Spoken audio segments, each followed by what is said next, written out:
kufanya vizuri kimataifa, tutengeneze hizo filamu zetu kwenye mazingira yetu ya Kitanzania.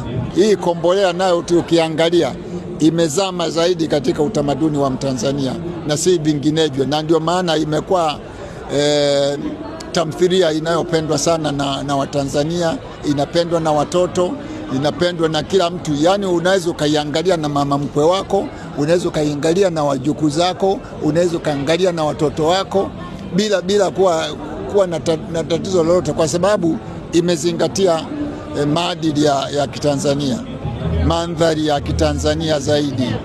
Kwa kufanya hivyo, tutakuwa kwanza inaonyesha utamaduni wetu sisi, na hivyo kuwavutia wengine ambao wanatutazama sisi, kwa sababu watakuwa wanajifunza kutoka kwetu, na kwamba watakuwa naona kabisa kwamba hiki nacho kiwaangalia ni kinatoa picha iliyo sahihi ya utamaduni wa Mtanzania. Lakini tukichanganya huku na kule, basi mtu anakuwa haelewi kwamba utamaduni wa Mtanzania ni upi hasa.